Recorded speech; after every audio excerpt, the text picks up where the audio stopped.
So, dear colleagues, the time is up, our break, and we're strong on coffee and something sweet, maybe. And I officially open second panel of our conference. The first speaker on this panel is Mr. Professor Aleš Rozenal, Charles University in Prague, Legal Aspects of Censorship and Fake News in Social Network in Czech Republic. Mr. Professor, I warmly welcome and please. Thank you very much for the opportunity to participate at the conference. And my name is Aleš Rozenal. I am professor at the Charles University in Prague. I greet you all from Prague, and I would like to speak a little bit about something that is almost unregulatable from its very substance, and it is social media. And mainly regarding the aspect of the censorship on social media. As opposed to autocratic censorship, with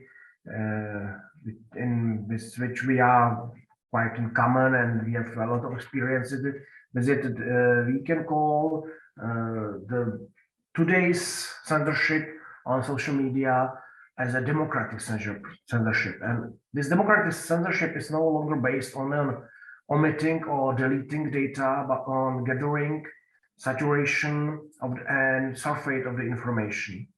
And information is now being distorted by volume. Information is hidden and garbled because there is too much of it, and the recipient does not even notice what is missing. And that's the real substance of what could be called democratic censorship.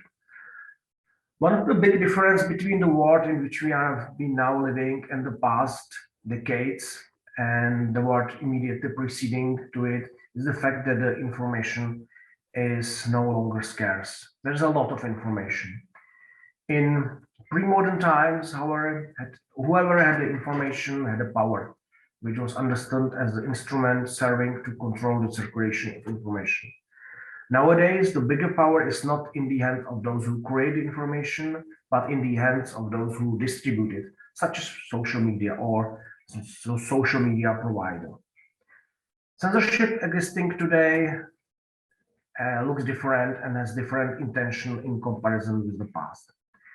It's based on more complex financial or commercial criteria opposite to the authoritative censorship.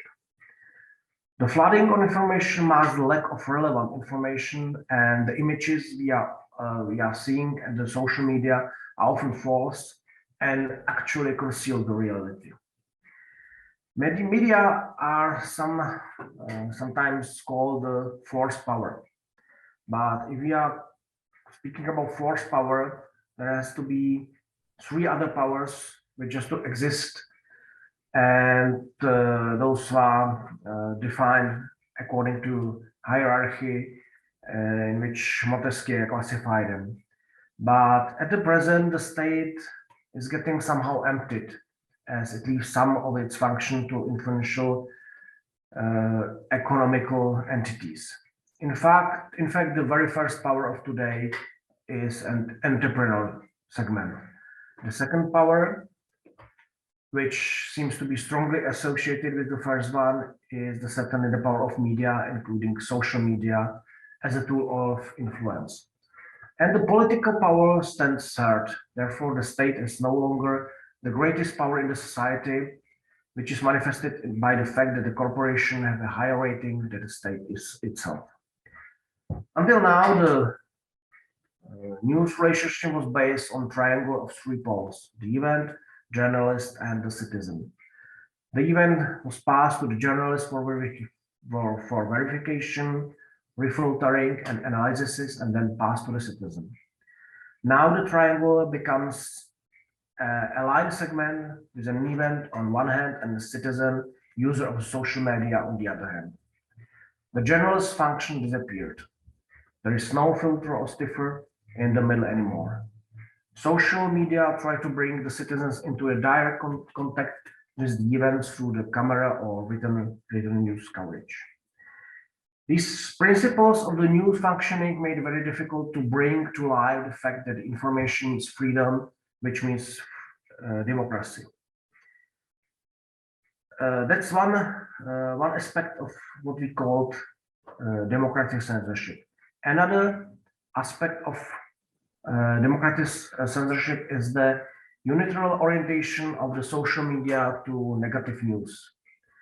This trend is somewhat understandable as it's closely tied to the critical nature of the medias.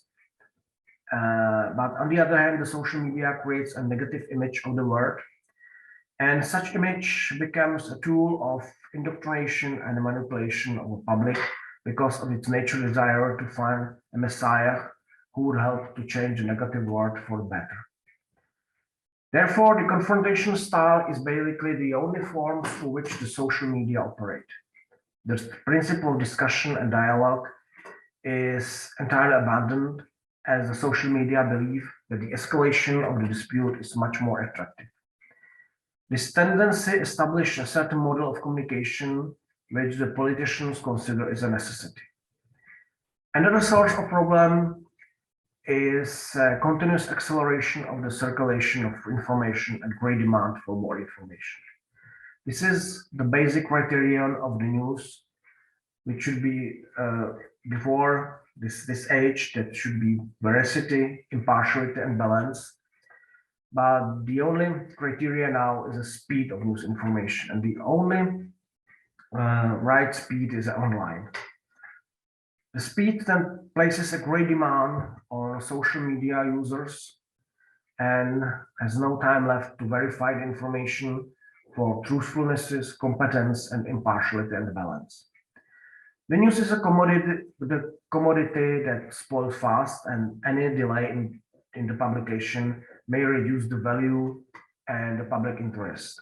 Therefore, a certain error in the presentation of news caused by the speed must be permitted, as well as certain exaggeration or provocation. But it's necessary to respect certain specific feature of the social media designated for the distribution of information to the broad public, as opposed to traditional media or professional publications, for example, which in certain cases must simplify with respect to the scope of individual social media users' interest.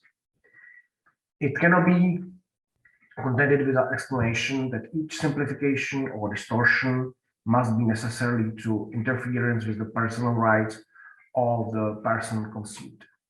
We would hardly insist on absolute accuracy of fact and thus impose impossible demand upon the social media and social media users.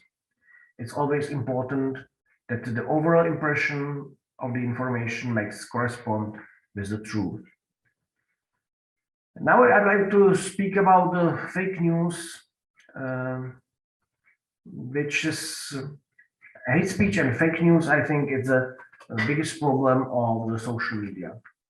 And it's quite clear that the biggest debt of the law, not only the Czech law, to the media environment is that the law didn't respond to the problem of fake news. The problem of fake news is perhaps even bigger than we even realize, and it's equal to the incentive of information war. 20 most read fake news articles on Facebook was read and shared more than 20 articles from mainstream media.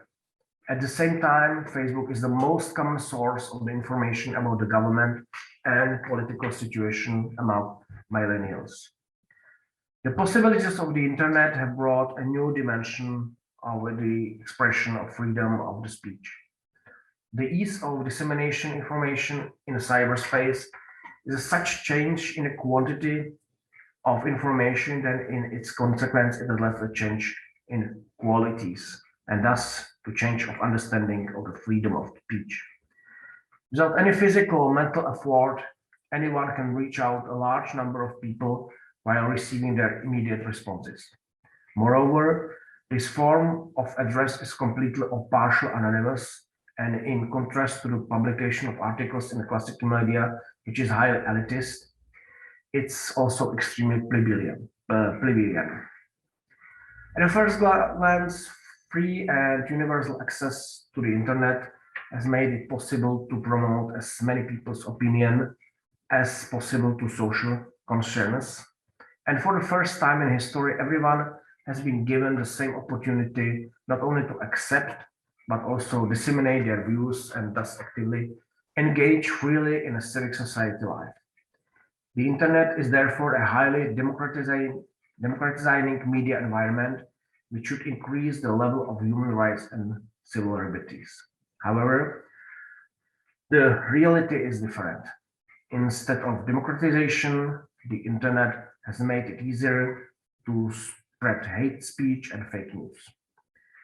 The law faces the problem of fake news helplessly, and helplessly begins with the fact that we cannot even define what fake news really is.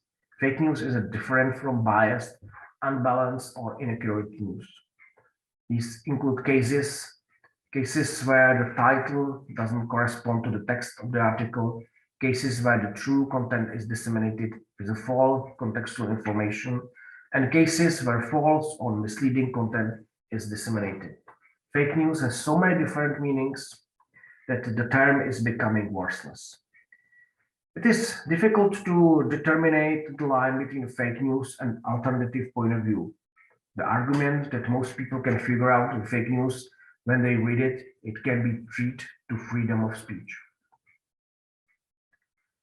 The danger associated with the fake news is that it devaluates and delegitimizes the information and the view of real authorities and the concept of objective data, and weakens society's ability to make rational, fact-biased decisions that contribute to social chaos.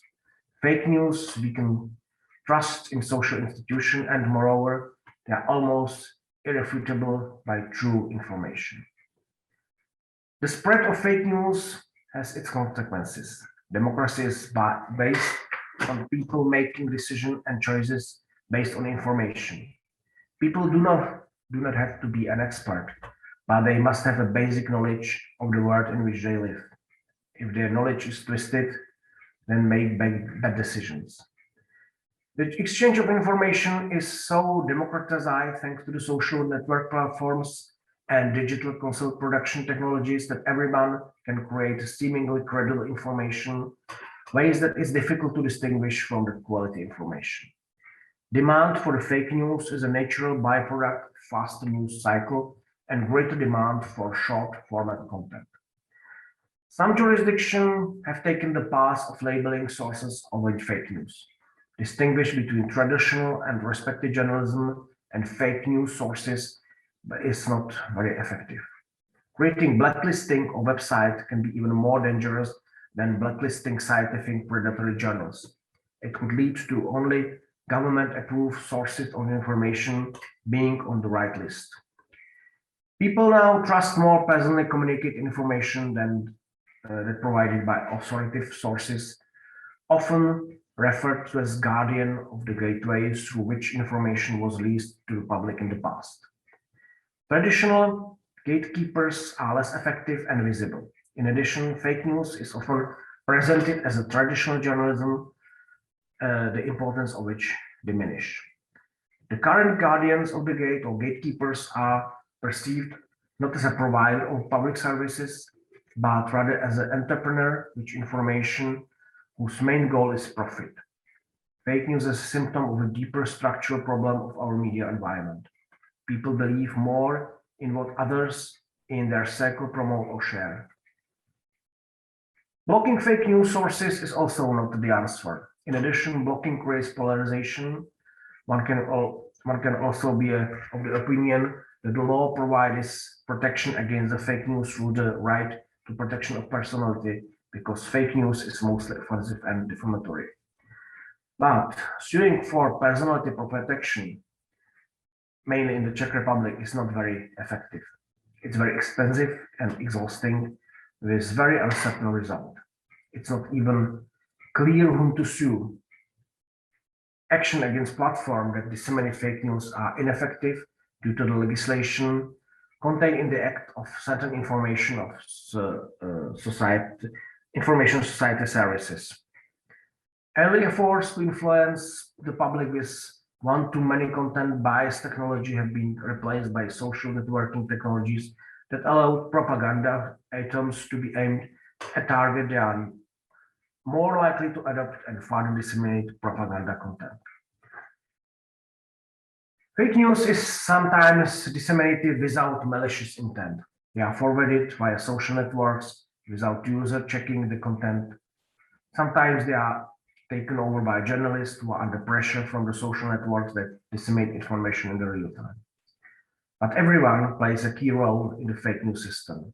Each time a user receives information without verifying it or shares the information, it contributes to the contaminating the media space. The space is now polluted that everyone has the responsibility for what they receive and spread through the cyberspace. The law should focus on the method of distribution information rather than content. However, such regulation will interfere with the freedom of speech. Restriction of freedom of speech is possible only if it's permitted by the law, if it's necessary in democratic society, and if it is done in the interest of protecting the values of the democratic society. At the same time, protecting a democratic system of law against those who would threaten it can narrow the limits of freedom of expression too much. No legal norm will eliminate racism, xenophobia, indecency, or hate speech or hatred because they are not rooted. They are rooted in some people, and they also have the right to freedom of speech. If the courts make rules as to what speech is still acceptable and determine what is already in conflict with the law, they favor the majority opinion and ostracize the opinion of minorities. And it could create another problem in society. Such restriction can increase the radicalization of the part of society and drive them into the underground, which can result in social upheaval. In addition, restriction of freedom of speech could lead to distortion of democracy, which should not resolve conflict violently, but through the debate and persuasion. For this consideration is important what form of democracy we prefer. It's obvious that the authors of hate speech on the social media are mostly opponents of democracy. It has often been demonstrated in the past that opponents of democracy have been able to use it to gain the power and subsequently destroy democracy, and democracy has failed to prevent this destruction in any way. On the other hand, there is a philosophical and legal model of democracy that defends itself, which means protecting democracy against the opponents, even at the cost of suppressing the basic principle upon which it is built. This defense must be strong as much as its enemies are ready to destroy the democracy. Mr. Professor, thank you very much for the time you provided me. Thank you for your attention, and I hope to be in touch with you and see you on the other events that will take place. Thank you.